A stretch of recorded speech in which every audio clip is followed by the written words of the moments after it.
know we have a missing 411 thread nearly every other day, but it seems like the same shit always gets spouted with no progress towards the case actually being made. However, in this thread, I am going to argue that this phenomenon is caused by Fae, or fairies. Fae are generally said to kidnap or coax people into the land of Faerie where, depending on the type, they may throw lavish festivals for the human, or enslave and/or feed off the person. Sometimes both. I'll be pulling quotes from the Fairy Faith in Celtic Countries, by W. Y. Evans Wentz. This book was published in 1911, long before David Paulides started investigating this phenomenon. This will take a couple posts, due to length. Time of disappearance. In Missing 411, The Hunted, Paulides claims that most disappearances happen in the mid to late evening. This is similar to fairy folklore, in that Fae are said to walk the earth during or after sunset, which obviously occurs in mid-late evening. Generally, the fairies are to be seen after or about sunset, and walk on the ground as we do, whereas the hosts travel in the air above places inhabited by people. The hosts used to go after the fall of night, and more particularly about midnight. You'd hear them going in fine weather against the wind like a covey of birds. p.108. A theory behind this is that the veil between our world and the land of Faerie is weaker during sunset, due to it being a time of change. If Fae are kidnapping people, this would be the prime time. Disappearances near boulder fields. One of the biggest clues in this phenomenon is that people go missing around boulder and granite fields. In fairy folklore, Fae apparently like to build their houses near large piles of stones. A heap of stones in a field should not be disturbed, though needed for a building, especially if they are part of an ancient tumulus. The fairies are said to live inside the pile, and to move the stones would be most unfortunate. Page 38. Once again, if Fae are kidnapping people, basically wandering into their homes would obviously result in a higher than usual chance of kidnapping. Canines can't track. Paulides claims that canines are unable to track the missing people, or get confused quickly. This point is a tad specific, but I still think I've found something to support this.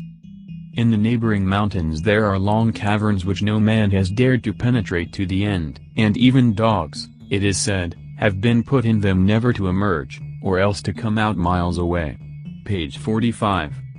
Upon entering these caves, the dogs end up miles away or simply disappear.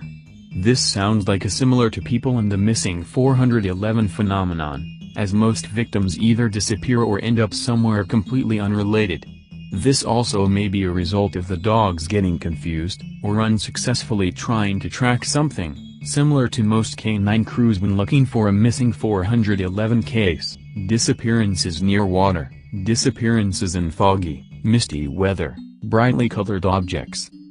Paulides states that people tend to go missing near water, and that bad weather may be present during or immediately after a disappearance. In fairy folklore, some fairies are said to live beneath lakes, and come out during poor weather. Some fairies and similar beings are said to even have control over the weather, which would explain the sudden storms immediately after disappearances. In the neighborhood of Snowdon the fairies were believed to live beneath the lakes, from which they sometimes came forth, especially on misty days, and children used to be warned not to stray away from their homes in that sort of weather, lest they should be kidnapped by them. These fairies were not Christians, and they were great thieves. They were fond of bright colors. They were sharp of hearing, and no word that reached the wind would escape them. Page 136-137. Fae living in bodies of water and coming out to kidnap people during poor weather would fit the bill of many of these encounters. In addition, this passage states that the Fae like bright colors. I seem to recall reading something about Missing 411, in which people wearing bright colors seem to disappear more often. Another quote in the book claims that certain spirits in America seems to have control over the weather. In the New World, we find in the North American Red Men race as much given as the Celts are to a belief in various spirits like fairies. They believe that there are spirits in lakes, in rivers and in waterfalls, in rocks and trees, in the earth and in the air, and that these beings produce storms, droughts, good and bad harvests, abundance and scarcity of game, disease, and the varying fortunes of men. Page 228. The mastery over weather described here would account for the sudden storms during and after disappearances in many American cases. Living people found in a dazed, confused state, people, remains missing from days to years. In some missing 411 cases, if a person is found, they are found dazed and confused. In addition, people and remains may disappear from days to years. In fairy folklore, people are said to disappear for extended periods of time, and, if coming back alive, they are unable to remember what happened to them. Persons in a short trance state of 2 or 3 days duration are said to be away with the fairies enjoying a festival. The festival may be very material in its nature, or it may be purely spiritual. Sometimes one may thus go to Faerie for an hour or two, or one may remain there for 7, 14, or 21 years. The mind of a person coming out of fairyland is usually a blank as to what has been seen and done there. Page 39. This would be an explanation to why some remains suddenly show up in previously searched area, long after the disappearance. If people are dragged into the world of Faerie, it would also explain the missing remains, sudden disappearances, sudden appearances, and trance-like states upon finding a living person. Below are more accounts of people missing for long periods of time in the world of Faerie. People would be 20 years in fairyland and it wouldn't seem more than a night. A bridegroom who was taken on his wedding day was in fairyland for many generations, and, coming back, thought it was next morning. He asked where all the wedding guests were, and found only one old woman who remembered the wedding. P. 95. The way a mortal might be taken by the Tilwith was by being attracted into their dance. If they thus took you away, it would be according to our time for 12 months, though to you the time would seem no more than a night. P. 145. Berry bushes. Another claim of Paulad's is that people go missing near berry bushes quite often. This is also a big theme in fairy folklore as well, and is mentioned several times in the book. Below is an account of berry pickers being chased by Fae. One day, just before sunset in midsummer, and I a boy then, my brother and cousin and myself were gathering bilberries, whortleberries, up by the rocks at the back of here, when all at once we heard music. We hurried round the rocks, and there we were within a few 100 feet of 6 or 8 of the gentlefolk, and they dancing. When they saw us, a little woman dressed all in red came running out from them towards us, and she struck my cousin across the face with what seemed to be a green rush. We ran for home as hard as we could, and when my cousin reached the house she fell dead. Father saddled a horse and went for Father Ryan. When Father Ryan arrived, he put a stole about his neck and began praying over my cousin and reading psalms and striking her with the stole, and in that way brought her back. He said if she had not caught hold of my brother, she would have been taken forever. Page 72-73.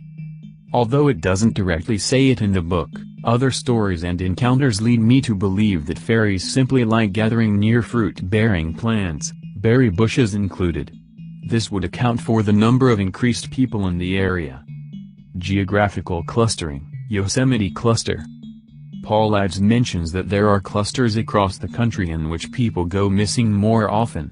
In some of his books, he claims that one of the largest clusters is around Yosemite National Park. One of the oddest parts about this book is that it mentions Yosemite quite a few times. This is odd, being as this book is about Celtic cultures and folklore. Evans Wentz claims that Yosemite seems to be an area filled with beings similar to fairies. I have been told by a friend in California, who is a student of psychical sciences, that there exist in certain parts of that state, notably in the Yosemite Valley, as the red men seem to have known, according to their traditions, invisible races exactly comparable to the gentry. Page 47. Once again, I think that it is incredibly strange that this book, written in 1911 about Celtic folklore, brings up Yosemite in such a way. If beings similar to Fae do inhabit Yosemite, it would explain why so many go missing in that area. These are only a couple of similarities I've noticed, the book is full of them.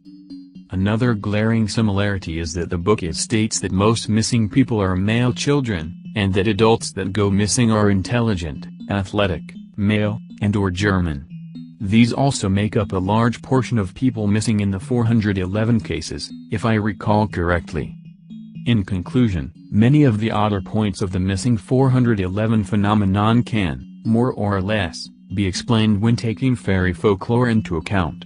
I doubt that all proclaimed missing 411 cases are due to Fae, but I certainly think most of them are, or are at the very least connected to the Fae in some way.